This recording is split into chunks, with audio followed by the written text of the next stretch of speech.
and he pushes him to the floor and pulls out his double barrel from his back chutes, and then there's a close-up shot of H.I., and then it's revealed to us that he's pulled the pin of the grenade that's on Smalls's jacket, and so before he has really time to react, he blows up. Yeah, it's pretty epic because that's the only way that H.I. is gonna win. Yeah, like he would have met his demise. Well, before even that, like H.I. tries to crawl underneath the car truck, or the car, whatever it was, and he's crawling very slowly, and Smalls like grabs him by the ankle and drags him out. His face, where's like one eye's like closed, and so wild. But yeah, when he explodes, he immediately drops the shotguns, trying to get the grenade off. Which he was trying to basically rip the grenade off. It would have been easier for him to just take the vest off that the grenade was on. But maybe because of the bandoliers that he had, maybe it was hard for him to straight take the vest off. I think he just, in that moment, just he didn't know. Panic. He didn't know what to do. Wasn't thinking straight. But yeah, when he explodes out, that's one of the movies. That's the climax is something I always remember from when I was watching it when I was younger. Because the climax is always really crazy and violent. Mm-hmm. But when he explodes, you see like the baby shoes that he had on his vest come down. You see like one of his feet come down, mm-hmm. or one of his boots come down. Obviously with the foot still in it. But it looks great when he explodes. Yeah. And then they rescue Nathan, and that's when they take him back to the house.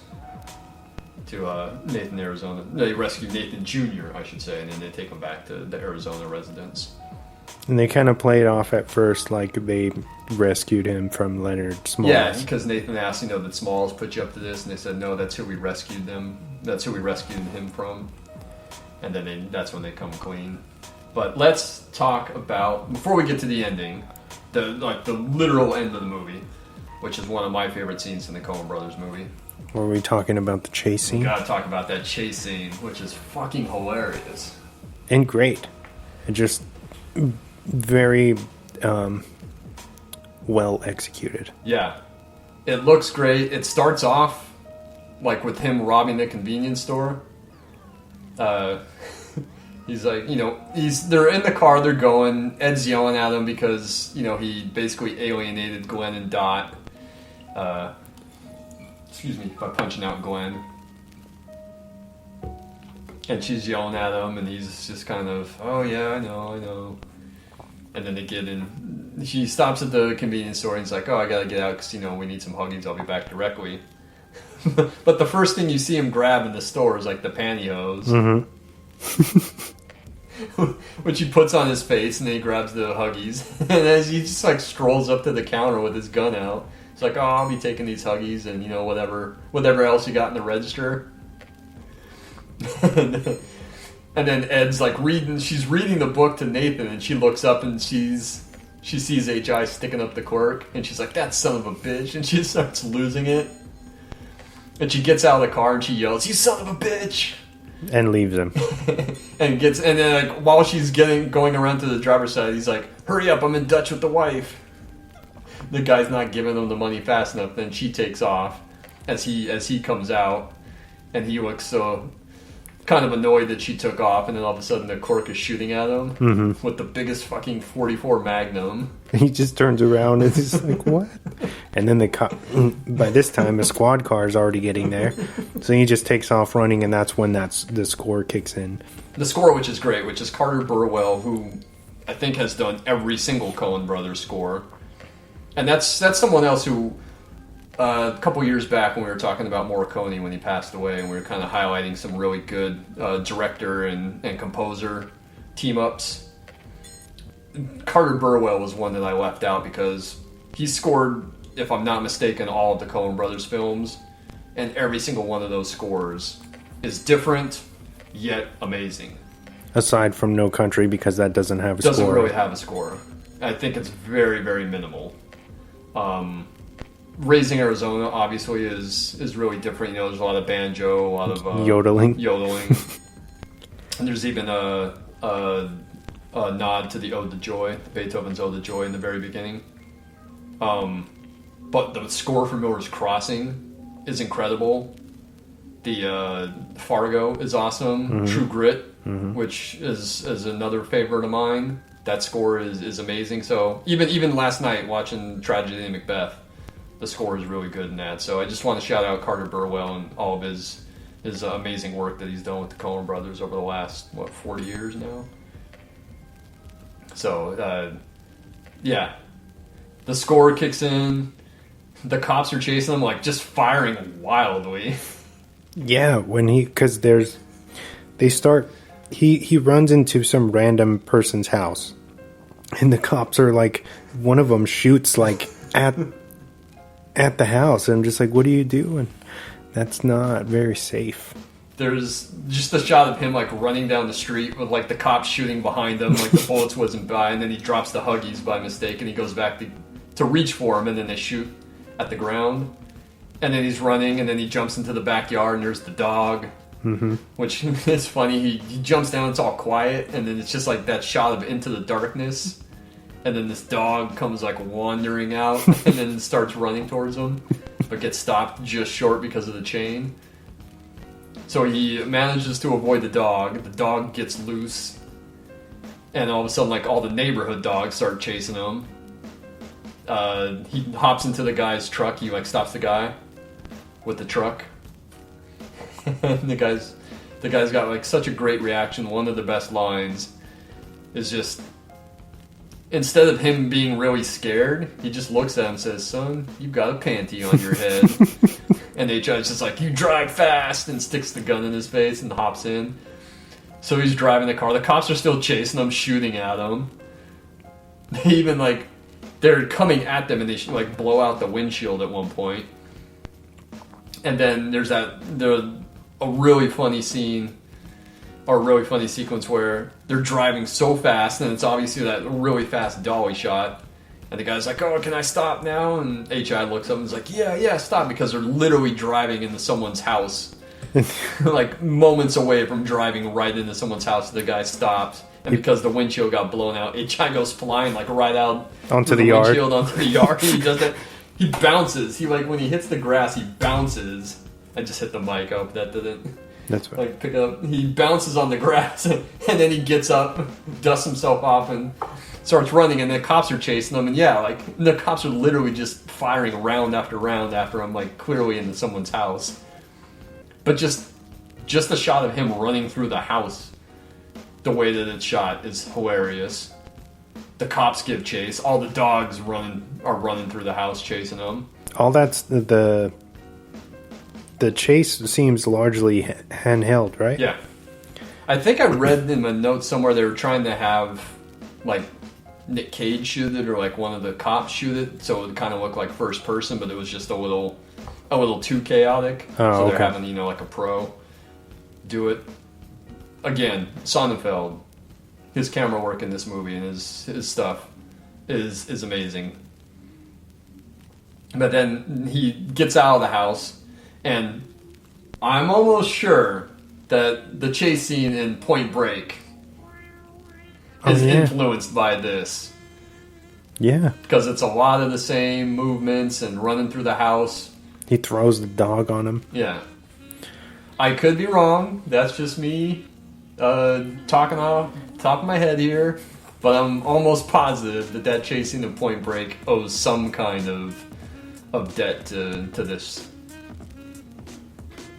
But then H.I. runs into the supermarket, and the cops are still like shooting at him in the supermarket, like in between the aisles. One of the clerks gets like a double barrel, and he's just firing at him. He fires, and it scares H.I. after he grabs like the Huggies. Of course, he runs down the aisle with the diapers, finds the Huggies, grabs those. His look of sadness when he sees the clerk with the gun, like, God damn, and goes the other way. But there's still a cop that's like shooting at him in the store. And the lady with the cart like smacks into him and pushes him out of the way. He throws the Huggies at the cop, right? Yep. There's even at the court, like after you see him reload the double barrel, and then all of a sudden it's just like quick succession, like 5, 6, 7 shots of like him chasing HI down the aisle, shooting at him. And then HI runs out the back, and then that's when Ed has come back for him, because there's that shot of him, or of her, saying, oh, you know, she hears the gunshots, she kind of looks back, and is like, we better go get him. So she turns back around. There's a funny shot of, like, her turning the car around and the kid, like, kind of pulling his hoodie over his face. Mm-hmm. And then she goes back, picks up HI, she's, like, yelling at him. And doesn't she punch him? Yeah. Like, while she's yelling at him, she gives him the punch. He's like, turn here. And he realizes he's going back for the Huggies that he dropped on the street when the cops were chasing him at the beginning. You see him open up the car door and grab the diapers as they drive by. That chase scene is phenomenal. I mean, the whole movie is great. That chase scene, it's crazy for how they shot that. And just all the funny shit that happens throughout it. Again, I think it's such a fucking laugh when that guy stops short of the house and he goes flying out through the windshield that's not there. It looks so good. But the end of the film, after they return the kid and he's sleeping on it, there's this really great narration by him talking about how he dreamed of the future and dreamed of, you know, seeing Nathan Jr. at Christmas, getting a gift from, you know, an anonymous couple. So, you know, kind of watching Nathan Jr. grow up throughout this imagined future in his dream. And just that narration is so good. And it's like really heartfelt.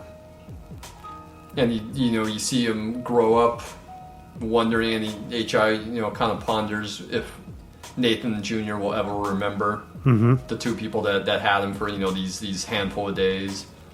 If, you know, he'll ever know that and he'll ever remember those times. And then, you know, he says, oh, you know, we went, you know, further still, and he sees an old couple in their future welcoming their children and their grandchildren. You know, it's what, Christmas, Thanksgiving?